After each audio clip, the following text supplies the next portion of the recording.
같은 장르의 영화라면 성공한 사례를 따라갈 법한데 사흘은 비평을 받았던 사례의 이전 영화를 따라간 거 아닌가? 퇴마 오컬트 영화 사흘은 좋은 평을 받았던 검은 사제들을 연상시키기보다는 비평을 받았던 하정우, 김남길 주연의 같은 장르 영화 클로젯이 연상됐던 영화였습니다. 클로젯이 비평을 받았던 이유는 당시 유행했던 공포영화들의 클리셰를 오마주의 범주를 넘어 유사점이 너무 많다. 그리고 결정적으로 한국 관객분들이 깐깐하게 평가하는 심파 요소가 너무 강하다. 이런 점들 때문에 클로젯이 좋은 평가를 받지는 못했었는데요. 저는 사흘 역시 공포 영화에서 공포에 어울리지 않는 심파 요소에 치중을 하고 있는 그런 느낌을 많이 받았습니다. 같은 장르의 검은 사제들을 연상하고 영화관을 찾으신다면 만족감을 얻고 가시긴 어려울 거라 생각되는 영화였습니다. 주인공 승도는 유능한 외과 의사인데 딸인 이래가 심장병 때문에 심장을 이식받고 수술을 잘 끝마쳤는데 이후 딸 이래가 폭력적인 아이로 변해가면서 이상 증세를 보이자 승도는 급기야 퇴마사인 혜신을 불러 구마의식을 치르게 되고 구마의식도 성공했지만 이래는 목숨을 잃게 되는 미스테리한 일이 발생합니다. 그래서 이 미스테리한 일을 조사해보니 이래가 이식받은 심장은 악마가 빙의된 심장이었고 딸의 죽음을 받아들이지 못한 승도는 3일장이 치루어진 후 이루어지는 딸의 시신 화장을 반대하고 퇴마사인 혜신은 딸의 시신을 화장하지 않으면 악마가 죽은 이래의 몸을 통해 부활하는 시간은 사흘이 걸리는데 그 전에 화장을 해서 악마의 부활을 막아야 된다고 주장하며 딸의 죽음을 받아들이지 못해 화장을 반대하는 승도와 화장해야 한다고 주장하는 퇴마사 혜신이 대립하는 것이 영화 사흘의 내용인데요. 제가 제작진들의 정확한 의도는 알 수 없으나 영화 내용을 보고 제작진들이 흥미를 유발하기 위해 사흘에서 어떤 전략을 사용했는지 유추해보면 아버지인 승도는 딸 이래를 사랑하는 부성애가 큰 사람이고 혜신은 자신이 악마에 빙의되었다 퇴마사였던 절친에게 구마를 받고 살아났지만 친구가 목숨을 잃게 되면서 악마에 대한 증오심 때문에 퇴마사로 진로를 선택한 인물인데요.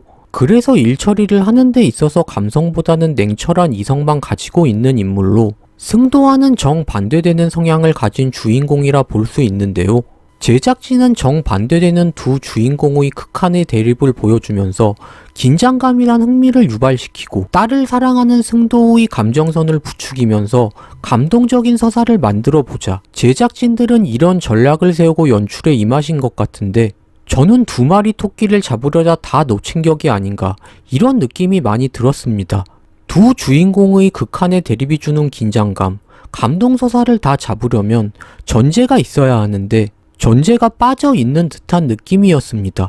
전략이 성립하려면 죽은 딸을 다시 살릴 수 있는 구체적인 방법을 제시해서 승도가 화장을 반대하는 명분을 확실히 만들어주거나 아니면 부활을 위해 이래의 몸이 필요한 악마가 특별한 방법을 사용해서 시신을 승도가 화장하지 못하게 악마가 승도의 정신을 혼란스럽게 하는 설정을 넣어 주어야 하는데 구체적인 방법 제시나 설정 없이 딸의 죽음을 인정하지 못하고 슬픈 마음에 빠진 아버지의 마음만 표현하려다 보니 저는 영화를 보면서 승도의 행동들이 좀 과해 보이는 느낌을 많이 받았습니다.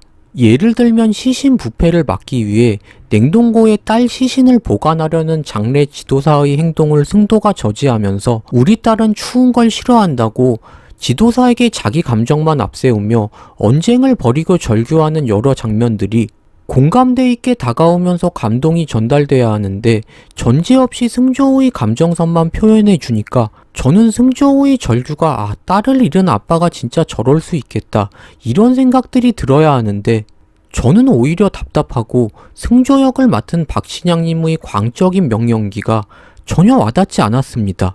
시신을 태워야 한다고 주장하는 퇴마사 혜신과의 대립도 전혀 긴장감이 없었습니다.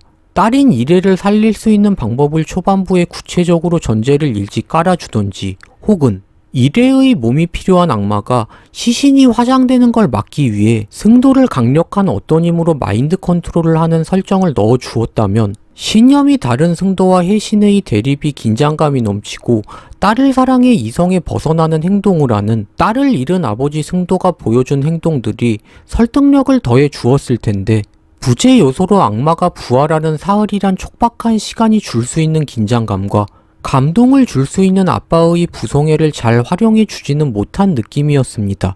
물론 뒤늦게 악마의 심장을 기증한 기증자를 승도가 찾아가면서 기증자에게 딸을 살릴 수도 있다는 언지를 승도가 들으며 영화에서 중후반부 알려주긴 했지만 초중반부를 너무 의미 없이 런닝타임을 잡아먹었고 결말 부분도 이 영화가 테마 영화인데 퇴마사로 등장한 이민기님의 활용이 너무나도 아쉬웠습니다. 악마의 영혼이 죽은 사람에게 깃들게 한 설정도 미스 설정이었던 것 같습니다. 관객분들이 비슷한 테마물이었던 검은 사제들을 보며 흥미로워했던 이유는 산 사람의 몸을 차지한 악마가 간사하고 사악한 혀를 놀리며 검은 사제들을 농락하고 그런 간사한 혀를 놀리는 악마와 신경전을 벌이는 검은 사제가 악마의 꼬임에 넘어가지 않고 사제들이 악마의 형상화된 실체를 끄집어냈을 때 관객들은 그런 포인트에서 구마 영화가 주는 카타르시스의 흥미로움을 느끼게 되는 것인데 사흘은 죽은 사람의 악마 빙의란 설정으로 새롭긴 했지만 이 설정이 저는 오히려 페널티가 된 것 같습니다. 죽은 사람의 몸을 차지한 악마가 사실 할 수 있는 것이 별로 없죠. 이레의 몸을 차지한 악마가 보여준 것이라고는 부활하려면 이레의 몸이 필요하니 승조의 부성애를 자극해 딸이 살아있는 것 같은 뉘앙스의 환상을 보여주는 것뿐이 하는 것이 없었는데요. 그러다 보니 승도가 시신 화장을 반대해 보인 행동들도 설득력이 떨어졌던 것 같습니다. 사흘에서 보여준 죽은 사람 악마빙의 설정은 저는 오히려 퇴마물에서 사용할 수 있는 재미 요소에 페널티만 가져다 준 느낌이었습니다. 페널티가 생기다 보니 퇴마사 역을 맡은 이민기 님도 주인공이지만 소모품 같은 느낌도 들었습니다. 심파 요소를 대입해 감동과 긴장감, 두 마리 토끼를 잡으려 했지만 공포영화답게 장르에 충실했다면 어땠을까? 감동 심파와 공포의 언밸런스 조합, 둘 중 어디에도 충실하지 못했던 것 같습니다. 시청해 주셔서 감사드리고 구독, 좋아요 부탁드립니다.